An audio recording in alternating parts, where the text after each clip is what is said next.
Have you ever looked outside and seen two birds suddenly explode into a fight out of absolutely nowhere? One second they're peacefully sitting on a branch, the next they're screaming, chasing, diving through the air, feathers flying everywhere. And then, almost as suddenly as it started, it's over. No food was stolen. No nest was visible. No predator appeared. To us, it looks completely random, like the bird simply snapped. But they didn't, because the most important part of the fight is the part you never see. Every time birds attack each other, there is almost always a reason. An invisible line that was crossed, a threat you couldn't recognize, a signal hidden in the air, or sometimes an enemy that doesn't even exist. The strange part isn't that birds fight. The strange part is how often they've been explaining exactly why, without us realizing it. Welcome back. After this video, you'll never look at birds arguing the same way again. Today we're uncovering the hidden reasons birds suddenly start fighting. Why tiny birds attack giants. Why some birds wage war against empty windows. Why peaceful flocks can instantly turn into chaos. And why sometimes every fight suddenly stops, even when the sky still looks perfectly calm. Because what looks like meaningless violence is actually one of the clearest windows into how birds experience the world. Stay until the end, because the final reason might be the strangest of all. It's an invisible signal that birds can sense hours before we ever notice anything has changed. And once you understand it, those sudden fights outside your window will never seem random again. 1. The invisible border. Imagine waking up tomorrow, walking outside, and discovering someone standing quietly in your living room. They aren't touching anything. They aren't speaking. They're simply there. Most people wouldn't wait to ask questions, because some spaces don't need signs. You just know they belong to you. Birds live the same way, except their property lines are completely invisible. Every tree, every rooftop, every fence, every garden may already belong to someone. To you, it's just another branch. To a bird, it's the center of its entire world. Researchers have found that many birds memorize remarkably precise territories, not because they enjoy owning space, but because that space is survival. Inside that invisible boundary, they know where food appears. They know the safest escape routes. They know where predators usually come from. And during breeding season, they know exactly where their future family depends on staying safe.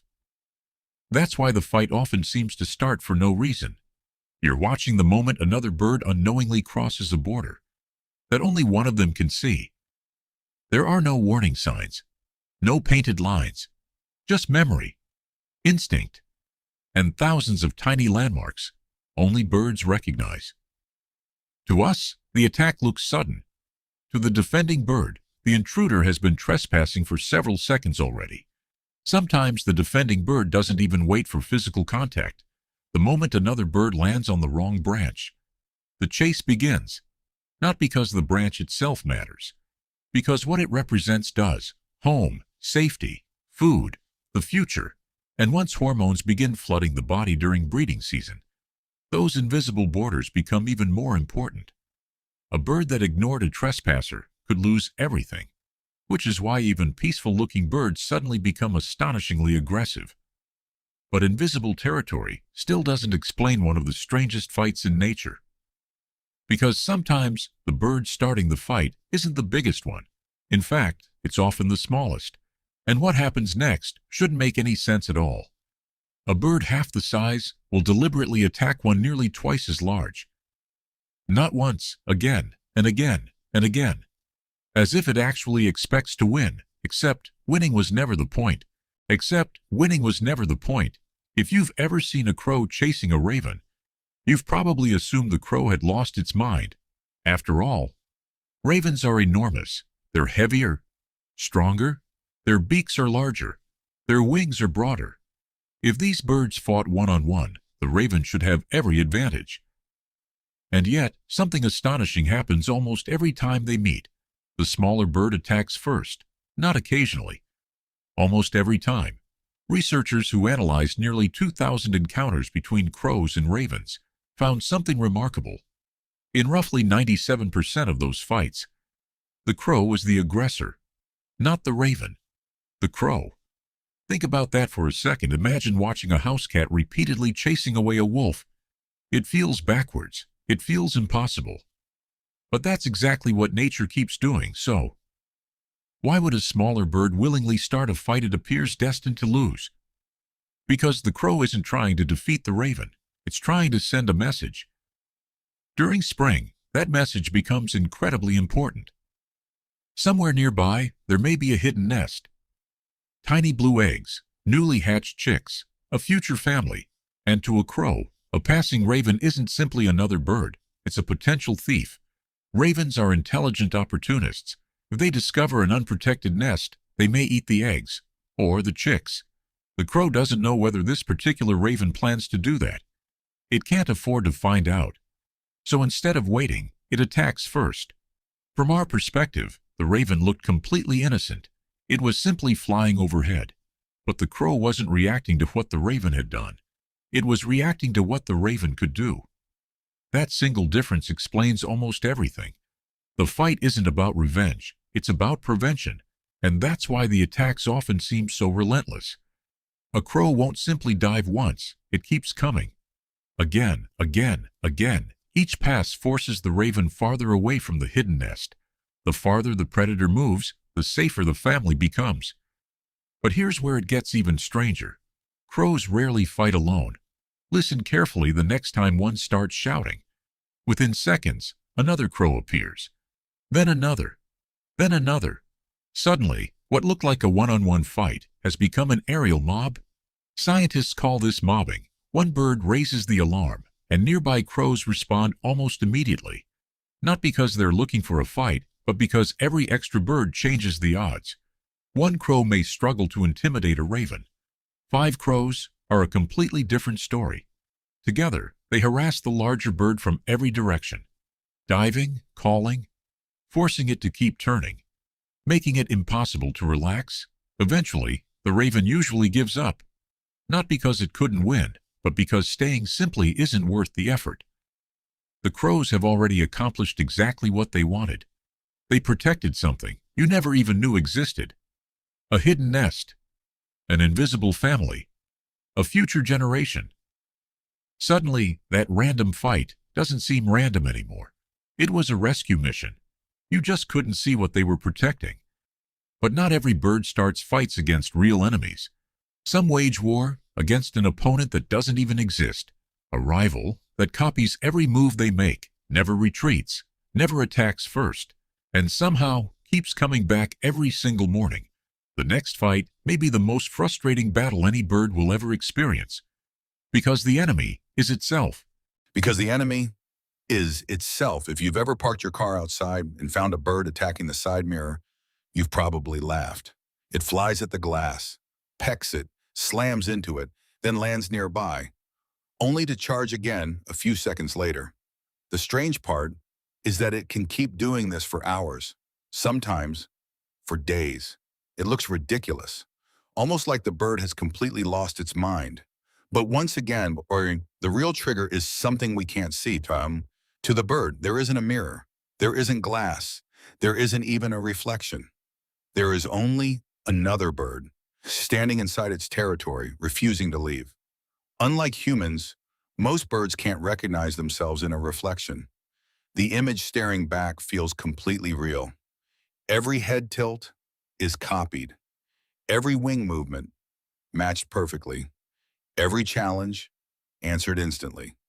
Imagine arguing with someone who repeats every single thing you do, never backs down, never walks away, never blinks. Eventually, you'd become frustrated too. During breeding season, this becomes even worse. Hormones flood the bird's body. Its brain is focused on one mission: protect this territory, drive out every rival. So when that mysterious stranger appears in the window, the response is immediate. Attack. The bird dives, the reflection dives. It pecks. The rival pecks back. It spreads its wings.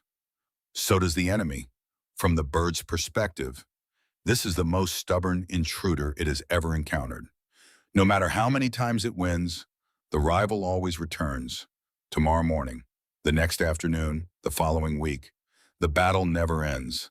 People often think the bird is being foolish, but the truth is almost heartbreaking.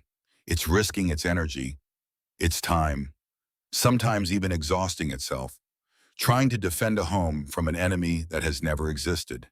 And yet, the instinct is so powerful, it can't simply ignore what it believes it's seeing, which tells us something remarkable.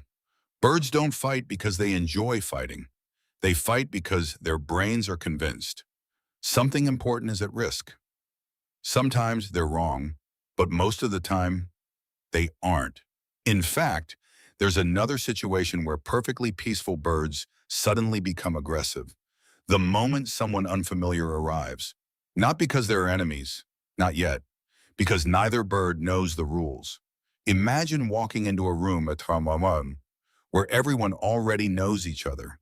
They know who's in charge, who speaks first, who gets the best seat, who everyone listens to. Without saying a word, there's already an invisible social order. Birds have one too. Scientists studying tens of thousands of bird feeder interactions discovered something surprising. The regular visitors hardly fight, not because they're friends, because everyone already understands their place. The stronger species eats first, the smaller birds wait. Certain birds naturally give way, others naturally dominate. It's a system built over hundreds of tiny encounters. Nobody has to prove anything anymore. The arguments have already been settled. But then, one morning, everything changes. A bird lands that nobody recognizes. Maybe it's a species that rarely visits. Maybe it's a young bird entering the area for the first time. Maybe it's simply a hungry traveler passing through. To us, it's just another bird at the feeder. To everyone already living there, it's a complete unknown. Does it outrank me? Will it steal my food? Will it challenge my territory? Nobody knows. And uncertainty creates conflict. Suddenly, the calm disappears.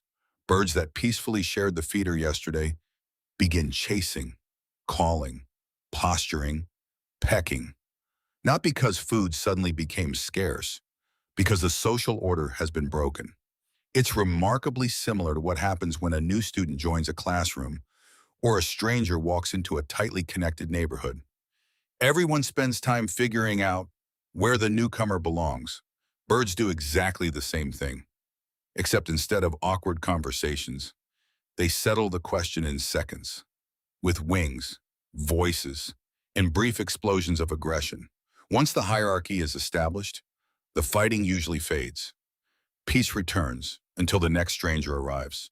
But perhaps the fiercest battles in the bird world aren't about territory, or food, or strangers.